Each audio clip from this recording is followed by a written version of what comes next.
Hello friend, welcome back to my YouTube channel. अगर आप लोग मेरे चैनल पर नए हैं तो चैनल को ज़रूर सब्सक्राइब कर लीजिए दोस्तों, और बेल आइकन को भी प्रेस कर लीजिए। तो आज का टॉपिक है हमारा दोस्तों भारतीय अनुच्छेद 1 से 395 तक। पूरा अनुच्छेद को इस वीडियो में कवर करने वाले हैं दोस्तों, जो काफ़ी इम्पोर्टेंट रहने वाला है। तो आप किसी भी एग्ज़ाम के तैयारी कर रहे होंगे तो उसमें महत्वपूर्ण शामिल होने वाला है। चाहे आप किसी भी एग्ज़ाम की तैयारी कर रहे हैं दोस्तों, तो आप लोग अच्छे से वीडियो को देखिए और अंत तक वॉच करिएगा, लास्ट तक वीडियो को ज़रूर वॉच करिएगा दोस्तों। तो काफ़ी मज़ेदार क्लास रहने वाला है, तो आप लोग अच्छे से नोट करिए। तो चलिए, हमारा पहला प्रश्न है जो कि 1 से 395 तक पूरा अनुच्छेद इस वीडियो में कवर किया हूँ। तो आप लोग अच्छे से देखिएगा। इस वीडियो को देखने के बाद अगर आप लोग इस वीडियो को देख लिए तो और वीडियो को देखने की ज़रूरत नहीं पड़ेगा दोस्तों। पूरा अनुच्छेद इसमें क्लियर किया गया है। तो चलिए, हमारा पहला प्रश्न है दोस्तों, भारत को संघीय गणराज्य किस अनुच्छेद में कहा गया है? तो आपका सही जवाब होगा अनुच्छेद 1 में दोस्तों कहा गया है। आपका अगला सवाल है, भारत के राज्य और संघ राज्य क्षेत्रों की सूची किस अनुच्छेद में है दोस्तों? तो अनुच्छेद 2 में है। आपका अगला सवाल है दोस्तों, नए राज्यों के प्रवेश और स्थापना का प्रावधान किस अनुच्छेद में है? तो अनुच्छेद 2A में है दोस्तों। आपका अगला सवाल है, राज्य का पुनर्गठन किस अनुच्छेद में होता है? तो अनुच्छेद 3 में होता है दोस्तों, राज्य का पुनर्गठन। आपका अगला सवाल है, राज्यों के नाम और सीमाओं में परिवर्तन का उल्लेख किस अनुच्छेद में है दोस्तों? तो अनुच्छेद 4 में है। आपका अगला सवाल है, भारत में नागरिकता की शुरुआत किस अनुच्छेद में से होती है दोस्तों? तो भारत में नागरिकता की शुरुआत किस अनुच्छेद से होती है? तो अनुच्छेद 5 से भारत की नागरिकता की शुरुआत होती है। आप लोग अच्छे से कॉपी पेन लेकर नोट करिए दोस्तों। तो आपका अगला प्रश्न है, विभाजन के समय में रहने वाले लोगों की नागरिकता का प्रावधान किस अनुच्छेद में है? तो अनुच्छेद 6 में है दोस्तों। आपका अगला प्रश्न है, पाकिस्तान से लौटकर आए लोगों की नागरिकता किस अनुच्छेद में दी गई है दोस्तों? तो अनुच्छेद 7 में दी गई है। आपका अगला सवाल है, विदेशों में जन्मे भारतीय नागरिकों की नागरिकता का प्रावधान किस अनुच्छेद में है? तो अनुच्छेद 8 में है दोस्तों। आपका अगला प्रश्न है, दोहरी नागरिकता को रोकने का प्रावधान किस अनुच्छेद में है? तो अनुच्छेद 9 में है दोस्तों। आपका अगला प्रश्न है, नागरिकता प्राप्त करने का अधिकार किस अनुच्छेद में है? तो नागरिकता प्राप्त करने का अधिकार अनुच्छेद 10 में है दोस्तों। आपका अगला सवाल है,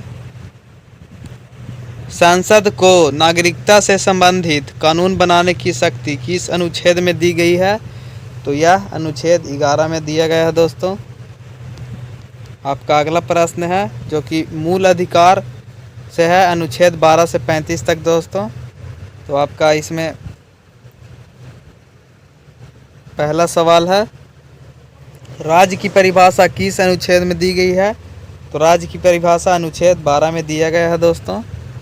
आपका अगला सवाल है, कानून के समक्ष समानता किस अनुच्छेद में है? तो अनुच्छेद 14 में है। आपका अगला प्रश्न है, धर्म, जाति, लिंग आदि के आधार पर भेदभाव निषिद्ध है किस अनुच्छेद में है दोस्तों? तो यह अनुच्छेद 15 में है। आपका अगला सवाल है, सार्वजनिक रोजगार में समान अवसर किस अनुच्छेद में है? तो यह अनुच्छेद 16 में है दोस्तों।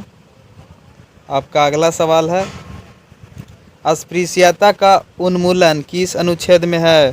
तो यह अनुच्छेद 17 में है, अस्पृश्यता का उन्मूलन दोस्तों।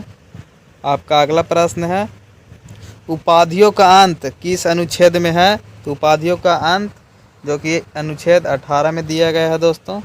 आपका अगला सवाल है, अभिव्यक्ति आंदोलन व्यवसाय आदि की स्वतंत्रता किस अनुच्छेद में दी गई है? तो यह अनुच्छेद 19 में दिया गया है। आपका अगला सवाल है, दोष सिद्धि के समय कुछ संरक्षण किस अनुच्छेद में है दोस्तों? तो यह अनुच्छेद 20 में है। आपका अगला सवाल है, जीवन और व्यक्तिगत स्वतंत्रता का अधिकार किस अनुच्छेद में है? तो यह अनुच्छेद 21 में है दोस्तों। व्यक्तिगत और स्वतंत्रता का अधिकार अनुच्छेद 21 में है। आपका अगला सवाल है, गिरफ्तारी और हिरासत से संरक्षण किस अनुच्छेद में है? तो यह अनुच्छेद 22 में है। आपका अगला सवाल है, जो कि है मानव तस्करी और बाल श्रम, मानव तस्करी और बाल श्रम पर रोक किस अनुच्छेद में है दोस्तों? तो यह अनुच्छेद 23 में है। आपका अगला प्रश्न है, 14 वर्ष से कम उम्र के बच्चों को काम पर लगाने की मनाही किस अनुच्छेद में है? तो यह अनुच्छेद 24 में है दोस्तों।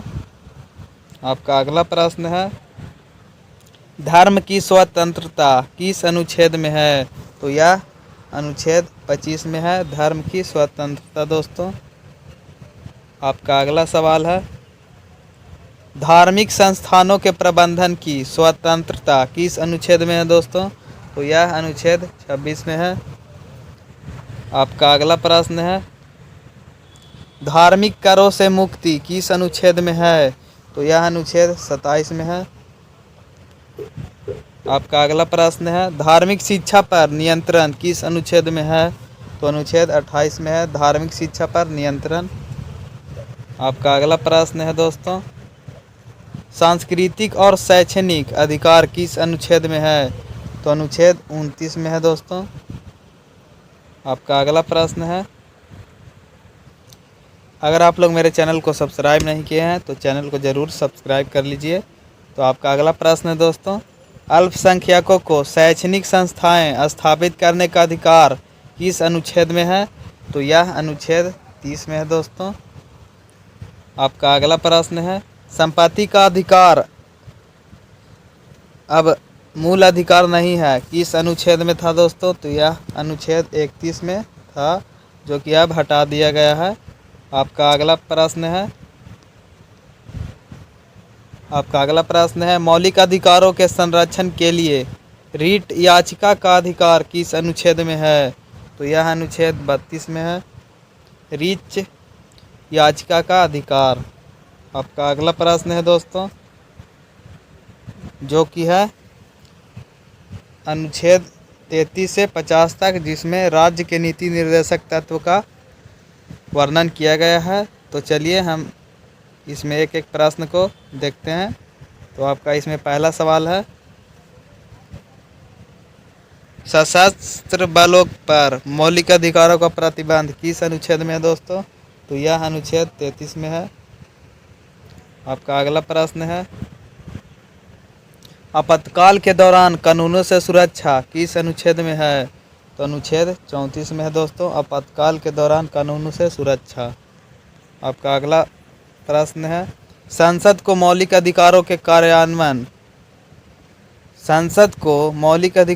कार्यान्वयन के लिए कानून बनाने की शक्ति किस अनुच्छेद में है दोस्तों? तो अनुच्छेद 35 में है। आपका अगला प्रश्न है, राज्य के नीति निर्देशक सिद्धांतों की परिभाषा किस अनुच्छेद में है? तो अनुच्छेद 36 में है।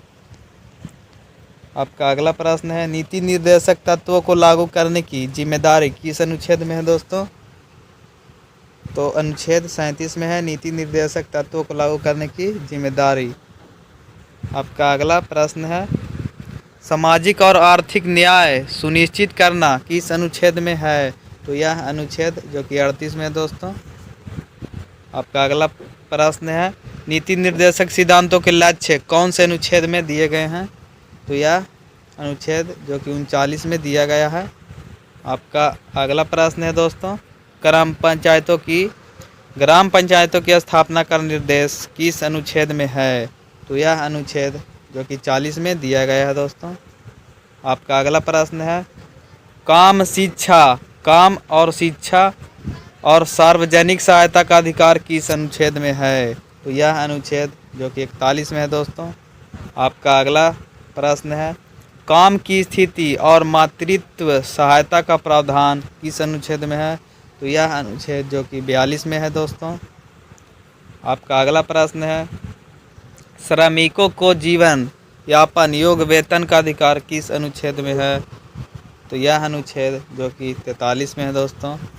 आपका अगला प्रश्न है, एक समान नागरिक संहिता की बात किस अनुच्छेद में की गई है? तो यह अनुच्छेद 44 में है दोस्तों। आपका अगला प्रश्न है, अनुच्छेद 6 से 14 वर्ष के बच्चों के लिए प्रारंभिक शिक्षा किस अनुच्छेद में है? तो यह अनुच्छेद 45 में है दोस्तों। आपका अगला प्रश्न है, अनुसूचित जाति जनजाति व कमज़ोर वर्गों की शिक्षा व आर्थिक हितों की रक्षा किस अनुच्छेद में है दोस्तों? तो यह अनुच्छेद जो कि 46 में है। आपका अगला प्रश्न है, पोषण स्तर और जन स्वास्थ्य में सुधार किस अनुच्छेद में है? तो यह अनुच्छेद 47 में है दोस्तों। आपका अगला प्रश्न है, कृषि और पशुपालन का संगठन तथा गौ हत्या पर प्रतिबंध किस अनुच्छेद में है? तो यह अनुच्छेद 48 में है दोस्तों। आपका अगला प्रश्न है, स्मारकों स्थानों व वस्तुओं की सुरक्षा किस अनुच्छेद में है? तो यह अनुच्छेद जो कि अनुच्छेद 49 में है दोस्तों। आपका अगला प्रश्न है, न्यायपालिका को कार्यपालिका से अलग करने का निर्देश किस अनुच्छेद में है? तो यह अनुच्छेद 50 में है दोस्तों।